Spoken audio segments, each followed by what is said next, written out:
Sickle cell is something that I was diagnosed with as a baby. It's not contagious. It's just genetic. Meaning for exchange transfusion. Exchange transfusion is when they take out your cells, your red cells, and give you fresh ones. So the ones they're taking out is that sickled ones, and then they give you fresh ones from a patient that is AA. So AA without the S in the hospital as well. And yeah, and then this time, because of the COVID, they didn't allow visitors to come in. On a normal day, I'm the kind of person that I don't eat hospital food because I feel like it just makes the sickness worse for me, because the food that they give you, and with NHS now, oh my god, everything has changed. If you can stay away from hospital, literally, that's my advice, would know that love alone is not enough to conquer the stress of having a sickle cell child. Like, it's just not. And it was something that I had at the back of my mind, that I knew I could not let that mistake happen. I can't imagine myself being in crisis and then having my child being in crisis as well. So I know if that mistake had happened, it's something that even you guys will be asking me, why would you put yourself in that situation? So me, as a sickle cell sufferer, I'm not telling you, don't put yourself in that situation, guys. Like, love alone is definitely not enough. I think it's easier if you find yourself in that situation, then you know that that is what God ordained for you.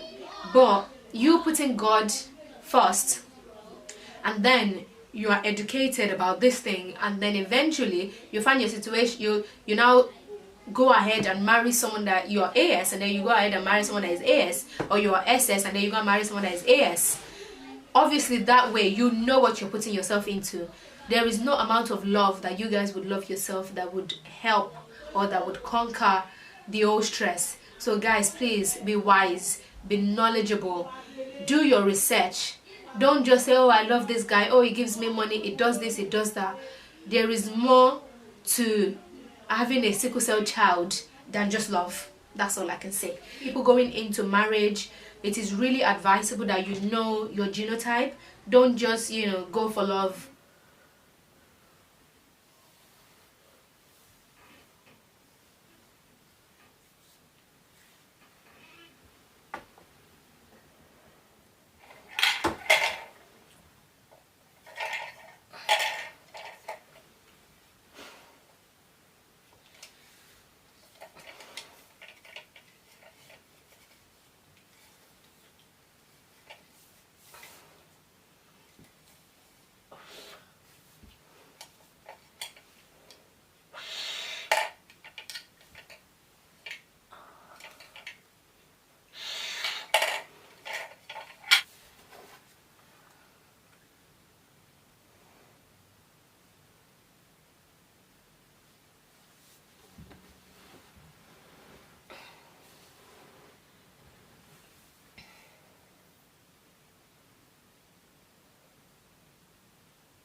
Really? But to happen. And some are live when you morphine and then can you for me, but me, my friend, never lost hospital. Yeah. The Bible is not my breathing in for a silly to my mate. Oh, why? Eh?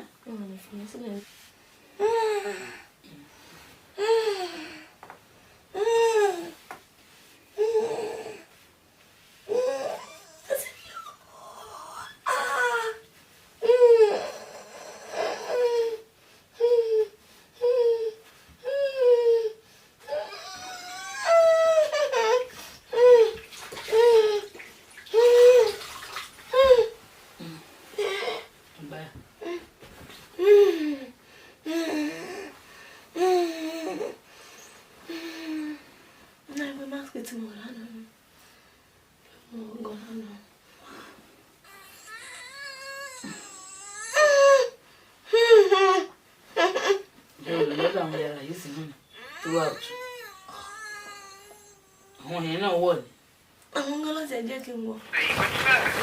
Ambulance, please. Yeah, ambulance, thank you.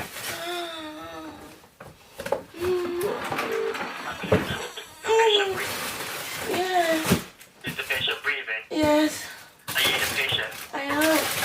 Okay, tell me exactly what happened. I've got sickle cell crisis. You've got what, sorry? Sickle cell crisis. Sickle cell crisis? Yeah. Okay. Just bear with me.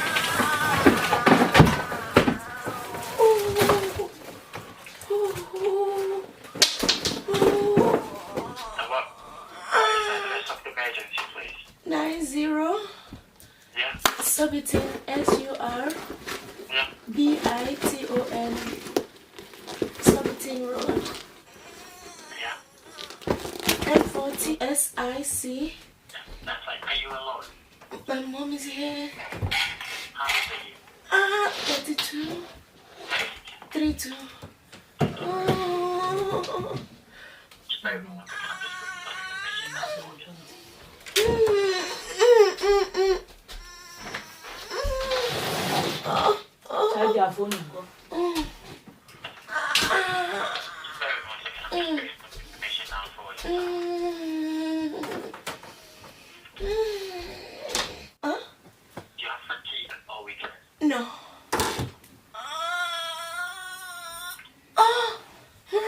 Auntie knows when we do Can you also confirm to me if you have any of the following symptoms as well? Have you got a measured body temperature of 38 degrees Celsius or above? No. Have you got a fever? No. Do you have chills? No. Difficulty breathing or shortness of breath?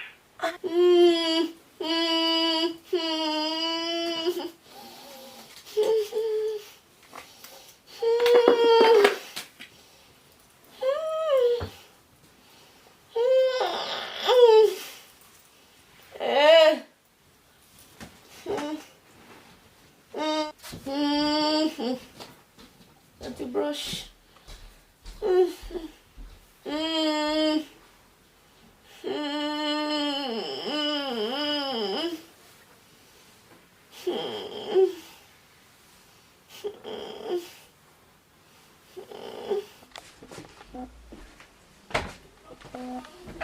Hi guys, welcome back to my channel. Welcome back to another episode with Boss Beauty. If you're new, my name is Olatejibelo, and if you've been coming all along, thank you so much for tuning in. I really appreciate you all. It's actually been a minute that I did a video. Yes, I've been a bit sick, and yes, so today I'm going to be talking about my health. I know in most of my videos I've mentioned about my health, sickle cell, my health, sickle cell, and most people are like, oh, what is that? What do you mean? What's wrong with your health? So yes, I'm going to be doing a get ready with me video today and talk through about my health. Yeah, so without any more talking, I'll get into the video. So yes, sickle cell. Sickle cell is something that I was diagnosed with as a baby. Yeah. So I wouldn't blame, but yes, this is an inherited disease that you get from your mom and your dad. So if they've got the AS and AS genotype, so there is 25% chance of a child picking the S from each parent and then having the SS. So that is what that is. So I'm just using the Morphe setting mist. Couldn't feel it inside. Yeah, much better. It's something that I inherited from my mom and my dad as a baby, as a child. It's not contagious, it's just genetic. So what this means is sickle cell literally is when your red cells are normally like round shaped, so when the cells are sickled, they turn into a sickle shape. So literally when they lack oxygen, which means they're not having, the blood doesn't have enough oxygen going around it, so it changes shape from round to sickle cells, and then those cells are the ones that get blocked into the vessels because they are not able to move freely, and then it causes painful crisis. So the crisis, I said painful crisis, literally is painful. Like when I say painful, yes, I mean pain. The pain is like punching something. It's like, even if it's like, if it's in my hand, the way the pain is like someone punching me there continuously. It is really painful. The only kind of pain that I can actually, you know, relate it with, I haven't had 2 babies, I would say is something similar to labor pain. So imagine having labor pain in your life maybe every 3 months. Yes, ladies that, you know, that have been through labor, or that you've read about labor, or you've seen this 1 minute, is it 1 baby born every minute or something like that? If you watch it and you see or you hear the description about labor pain from people, you will definitely know, you will know what I'm talking about. That's how bad the pain is. So yes, as a child I used to miss school a lot, like because I had, the crisis was a lot. I used to have it like almost every 3 months, I would say, if I can recollect, up until even when I was like, I'm sure most of my birthdays I actually miss them because of this crisis. Yeah, I've just trimmed my brow. So yeah, at some point in this video I'm gonna try not to cry, but yes, you will definitely know that big girls do cry as well. Some situations do warrant, you know, big girls to cry. So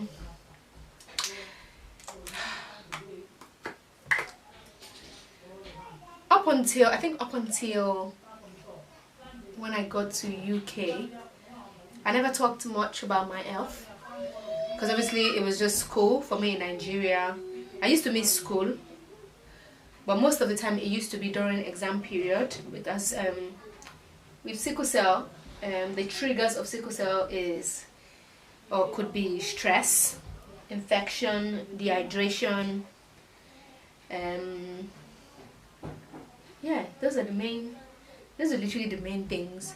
But what I tend to say most of the time, anytime I have crisis, is even if it was the cold weather and I have crisis, most of the time when I go to hospital, the question is, oh, what have you been doing that you think could have caused this crisis?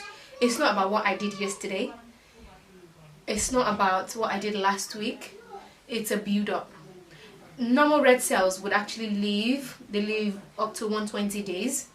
But with sickle red cells, they don't. So imagine if normal red cells could live up to 120 days and the sickle ones are not. It means before that 120 days, or before the next 120 days, you could be having crisis, or you could have done something that would lead to that crisis and you don't know. So that's the way I see it. So what I tend to say is, it's not because, oh, I've walked, or I've done this, I've done that, and then that's why the stress has come. Because no, because even if I was to stay in like outside during winter, like really cold weather, if I was to stay outside there and then I have crisis, there is nothing to actually describe that prescription as cold weather caused the crisis. Cold weather could cause the crisis, but that pain, what is causing that pain? So I just say the crisis looks for an excuse to come. That's the way I see it.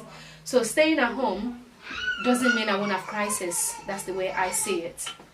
And then doing my normal day-to-day job does not mean the crisis would not come. I've done my brows. So yes, what was I even saying? So growing up with sickle cell in Nigeria, I wouldn't say it wasn't the best, but I really can't even remember what happened, in Nigeria. My memories are that, they're not bad, but I really cannot remember. But what I can remember is I was a very quiet student. I never, cross my boundaries. Like, wherever you leave me, that's where you would see me. I don't trespass.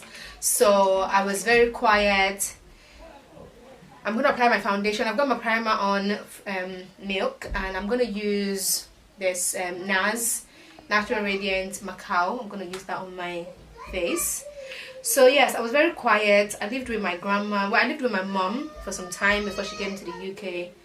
And then I lived with my grandma and my cousin. Oh yeah, my cousin. So it was it was good. They don't used to, you know, they never beat me. I wasn't naughty. I think out of the 6 years that I used at secondary school, I'd probably say it was when I went to the first secondary school that I went, which was a public school, where, you know, the teachers just look for every opportunity to actually beat students. That was the only time I would say I was, like, you know, ever beaten. Probably once or no, twice. And one of them, I actually ended up in hospital. I cannot forget that one. Even the doctors were like really mad. Like, why would a teacher beat a student like this? You know, obviously then it was like discipline, but no, it is abuse. Like, it was ridiculous. And I think I can remember what happened then.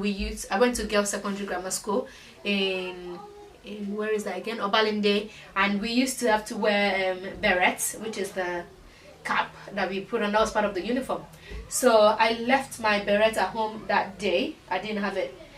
And the funniest thing was, if you don't have it, and then they do, anytime we do assembly, and it's not something that they check for every day, but once they actually check for it and you don't have it, you're in big soup. So I wanted to actually buy that day, but they didn't have my size or something like that.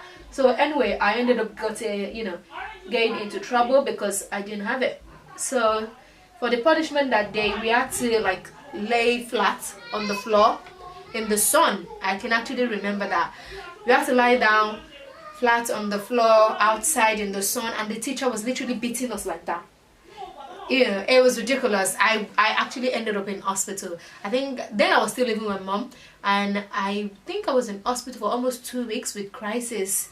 And that's actually that time that I can remember. And the other one I could remember was when I was in SS3. This was in a different school. This was a private school, but what I did then, I knew, yes, it was definitely something very silly that even when I go home, I couldn't, well, I didn't want to tell them at home, but we had to anyway, because it was something very silly. And because it happened that I wasn't feeling well after that, and my grandma was really angry, so we had to come out clean. Like, yeah, this was what happened. So anyway, and then I think I remember having crisis when I was in final year as well, but then in the hostel.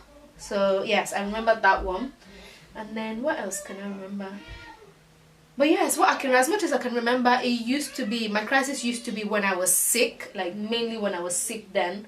And when I was sick, when I had exams, that was when my crisis used to be. And yes, so when I came to UK, yes, it was a different ball game because of the weather.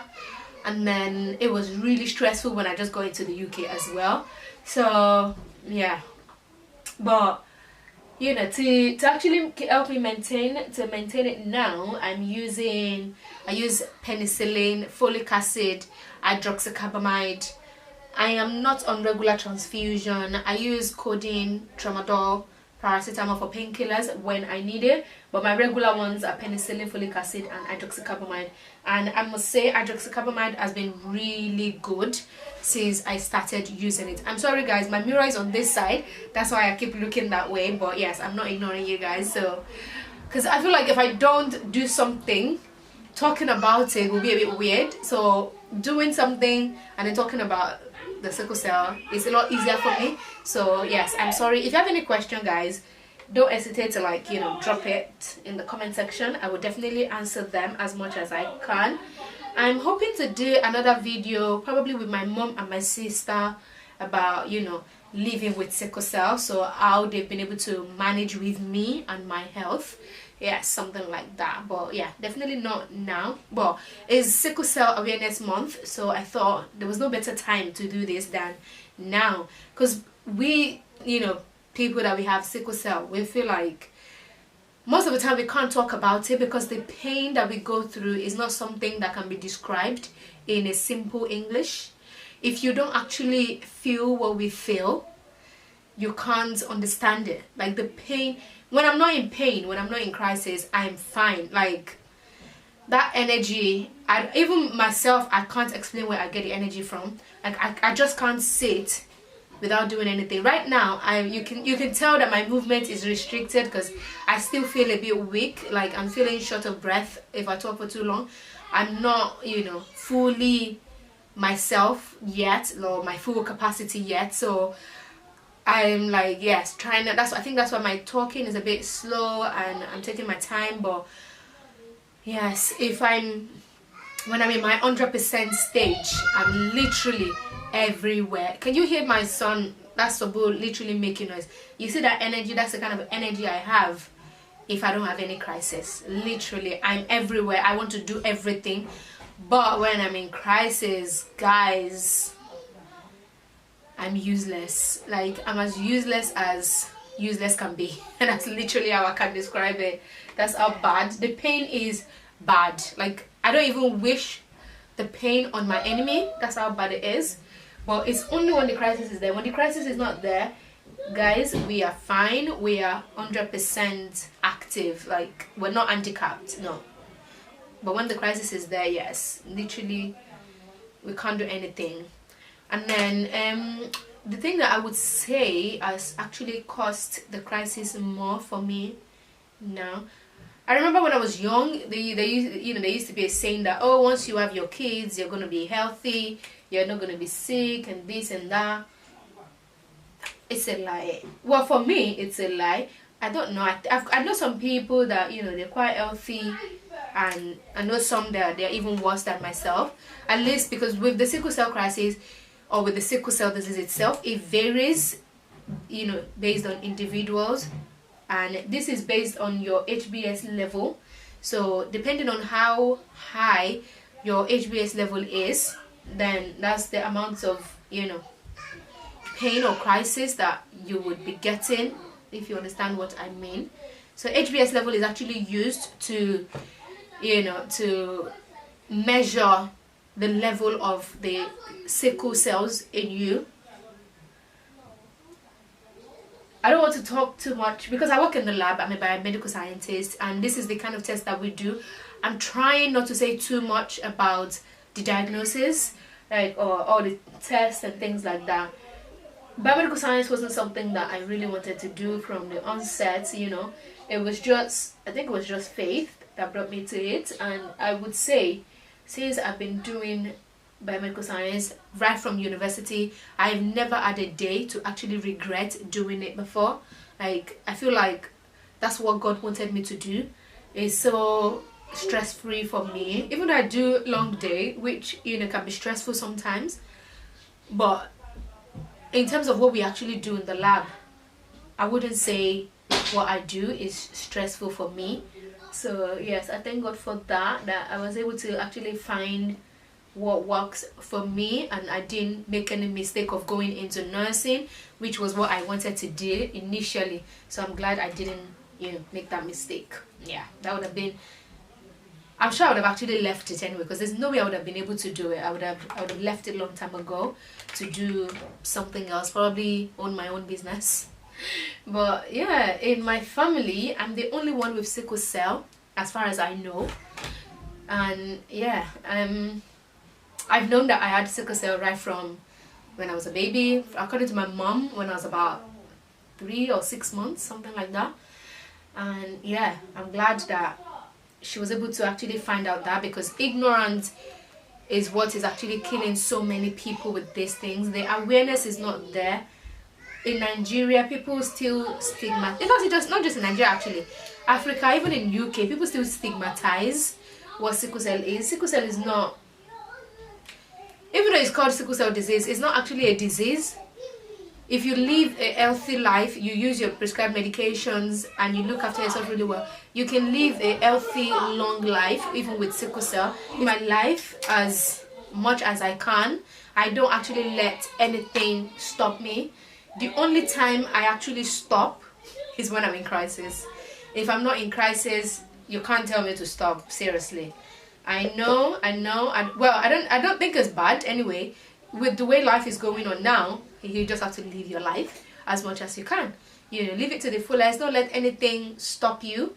And every time I just say to my mom that, or even my sister, I say to them, I can't let my sickle cell stop me from doing what I want to do. I can't.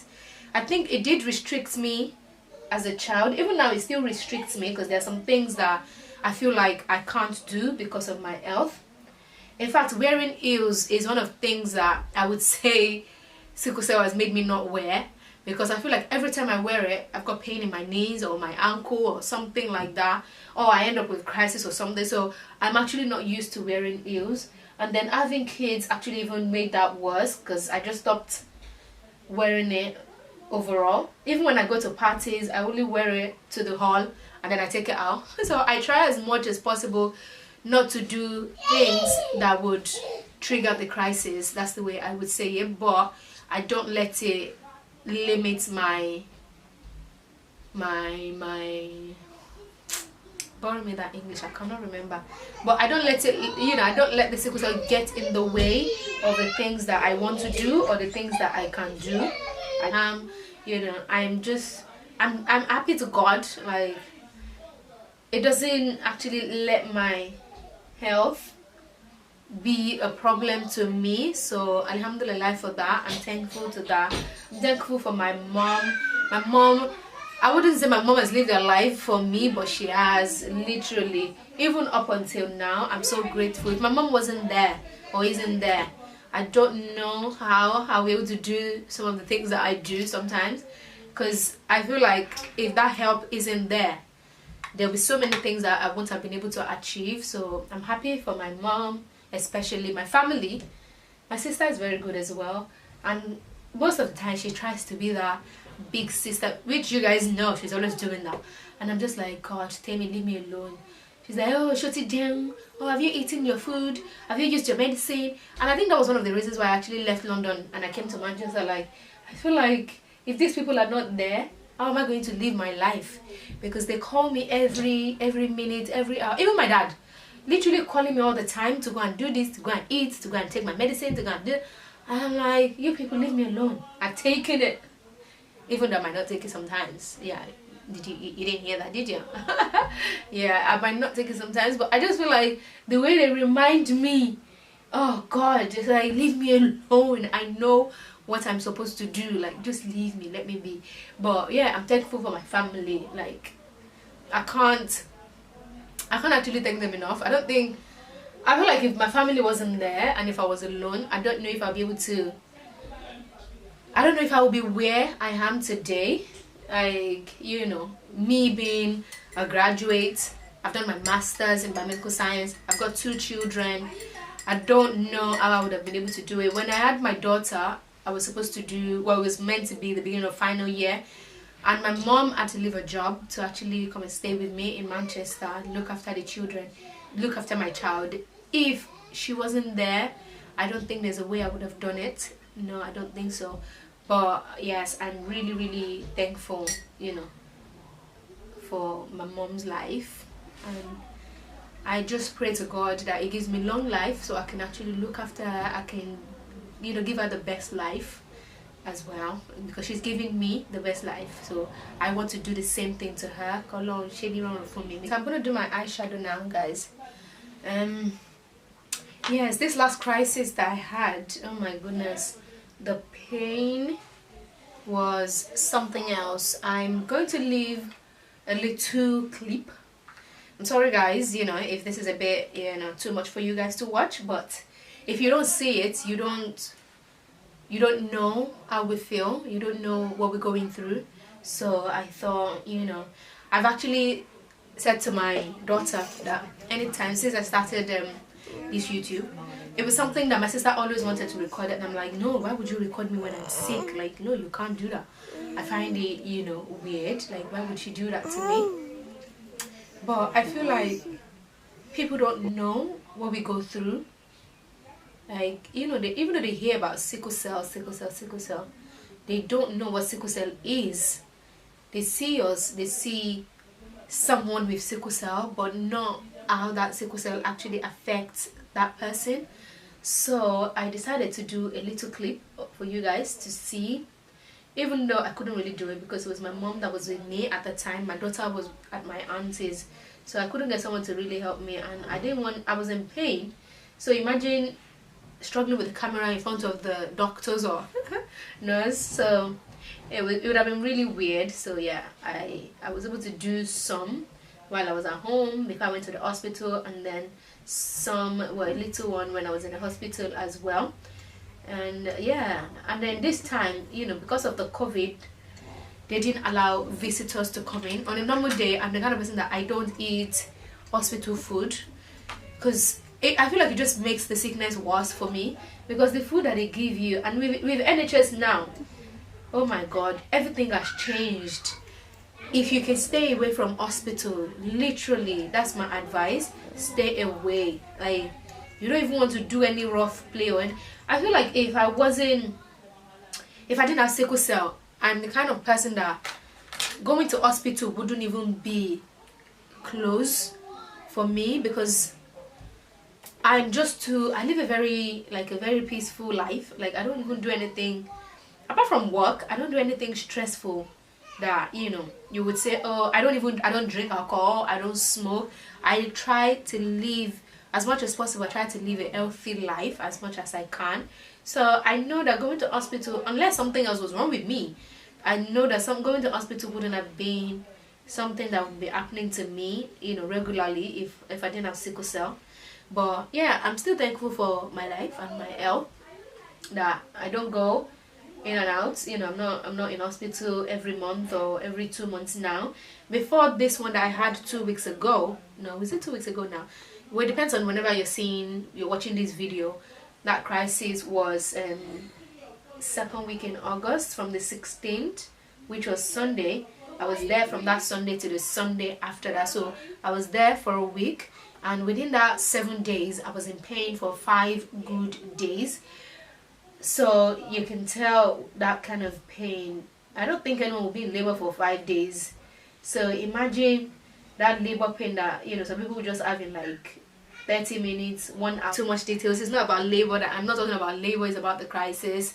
So after that, when I was pregnant with my son, because of that chest crisis I had then, and I've had other ones even before that pregnancy again, so they were like, okay, just as a precaution, they're going to put me on regular exchange transfusion. So I was on exchange transfusion during my second pregnancy. Every 6 weeks I was going in for exchange transfusion. Exchange transfusion is when they take out your cells, your red cells, and give you fresh ones. So the ones they're taking out is that sickled ones, and then they give you fresh ones from a patient that is AA. So AA without the S in there. So that's I don't want to talk too much about science, so yes, I won't be going there, but that's what the exchange is in a short term. So, and to do that, they normally use 6 to 8 bags or 10 bags of blood. So then mine was 8 bags of blood that I was getting, and I used to do it every 6 weeks. And what I found out then was that by the 4th week I was feeling tired, and then when I say anything to the nurse or, you know, to the doctors, the next thing they will say is, oh yes, it's because you're due for another exchange soon. And I'm like, so if I'm not getting that exchange, does that mean I will be sick all the time? Because with that pregnancy I was really tired. I was feeling tired almost every time. So when they said that to me, I felt like I don't want to live my life, you know, based on that exchange. But the good thing was I wasn't really sick during that pregnancy, so that was good. That even when I had my baby, I actually said it as a suggestion to the doctor that I don't mind trying the exchange program, that maybe that would, because after I had my son I was really sick, and then I suggested that to the doctor, and was like, no, you know, they would rather exhaust every other options that they have, which one of them was just to increase my hydroxycarbamide. I started from taking one tablet of hydroxycarbamide, which is 500 milligram, and now I'm on, from my last crisis they've increased it to 3 tablets, which is 1500 milligram every day. So literally every day. So that's 3 tablets every day that I'm taking. So I suggested, you know, going on the exchange, and the doctor was like, no, they would rather exhaust every other option that they had than put me on the, and the doctor said no, they would rather just exhaust the whole, you know, the maximum dose of that hydroxycarbamide first before, you know, they can think of transfusion, because of the disadvantages of blood transfusion. So yes, they increased my hydroxycarbamide level, and I must say the hydroxycarbamide is actually working. But even though it works to, you know, help reduce the amount of crisis that you have by increasing your HbF level. Your HbF level is your fetal cells. So when you have the fetal cells in there, your HbS level tend to go down, which is why as a newborn you don't start having the sickle symptoms until after 6 months, which is when your HbF level will start dropping, and then you're developing the HbS level, your HbS level. So that's what I can say with that. If you want any further questions, ask me, or you can research more on Google, but I don't want to bring biomedical science to you guys, so I don't want to bore you with all of that. Anyway, so that's what, so the hydroxycarbamide actually increases the HbF level, and if that's high, the HbS level reduces, so thereby your cells, your red cells, actually live longer, and then they don't get sickled quickly, literally. So hydroxycarbamide is not a cure, it's a precaution. It's just like a prevention kind of treatment. That's what it is. The cure for sickle cell at the moment that has worked is bone marrow transplant, but the disadvantages of bone marrow transplant is more than the advantages of bone marrow transplant, especially in adult people. With children, well, most of the people that have actually had the bone marrow transplant done successfully is in kids. You could have it done as a, you know, 16-year-old bone marrow transplant as an adult. It would mean that your crisis level is really high. My lashes, I'm using this one by Joy Adenuga. I've had it now before I had my crisis, like a month now, but I've not actually had time. I've not actually done makeup on my face for more than a month now because of my crisis. So I was in hospital, but before I went to hospital, I had that rashes on my face because I went back to work a week, you know, first week in August, and then, you know, the mask that I started using, I had lots of reactions to that. I had rashes around my mouth area, and then that 1 week I used to go to work. It was the week after that I had crisis, so I was in hospital for the whole of that week, and then this is my second week. Well, this is actually the first full Sunday, first week that I've been out of hospital, so you can see that I'm still healing. But I feel like if I don't do this video now, I don't want it to go past, you know, the awareness month, so I feel like this is the best time to actually do this video.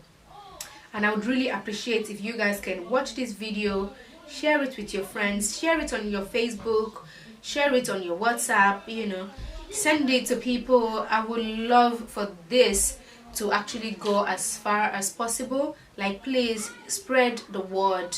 Sickle cell is there, it is real, you know. People going into marriage, it is really advisable that you know your genotype. Don't just, you know, go for love, because when this whole crisis starts with the child, trust me, love alone is not enough. It's not enough. You need more than love to be able to survive the whole sickle cell crisis, the child. And if you guys don't actually love yourself genuinely as you think or as you thought, and then you bring this child to life, and then this child starts to fall sick. These are the things that we see in movies, and it is whatever you see in movies that is happening out there. You would know that love alone is not enough to conquer the stress of having a sickle cell child. Like, it's just not. And it was something that I had at the back of my mind, that I knew I could not let that mistake happen. I can't imagine myself being in crisis and then having my child being in crisis as well. So I know if that mistake had happened, it's something that even you guys will be asking me, why would you put yourself in that situation? So me, as a sickle cell sufferer, I'm not telling you, don't put yourself in that situation, guys. Like, love alone is definitely not enough. See, even if you find yourself in that situation, I think it's easier if you find yourself in that situation, then you know that that is what God ordained for you. But you putting God first, and then you are educated about this thing, and then eventually you find your situation, you now go ahead and marry someone that you are AS, and then you go ahead and marry someone that is AS, or you are SS and then you go and marry someone that is AS. obviously that way you know what you're putting yourself into. There is no amount of love that you guys would love yourself that would help or that would conquer the old stress. So guys, please be wise, be knowledgeable, do your research. Don't just say, oh, I love this guy, oh, he gives me money, it does this, it does that. There is more to having a sickle cell child than just love. That's all I can say. This lashes is like really, really good.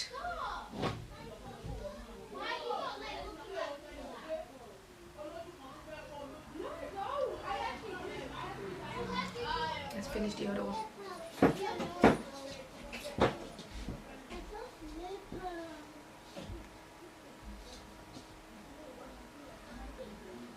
I got this lip pencil from Look Fantastic with my order that I did recently, and I really like the color.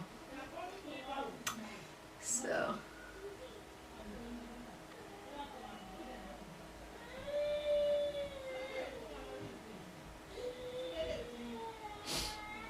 I don't want this makeup to be too much. Is it too much already? No, it's not. I don't want it to be too much. So okay, so yes, when you're going into that relationship or into that marriage, please do your research properly. Like I said, love alone is not enough when the crisis starts. And yes, apart from that, as a sickle cell sufferer, you know, keep hydrated, use your medicines. My sister is here and she's laughing. She's probably thinking, do you even drink water? But yes, I do drink water. They don't have to know. I do drink water. It's just the way. It's just the fact that they feel like they have to remind me all the time. So to them, I don't, but I do. I know myself, so I do look after myself the way I should. But it does not mean I should not live my life. Yeah. So just because, you know, you're suffering from sickle cell, you have sickle cell, does not mean you should let your life end like that, you know. You need to live it to the fullest. Right, I think I finished my makeup. So yes, guys, as I was saying, so yes, try and live a healthy life.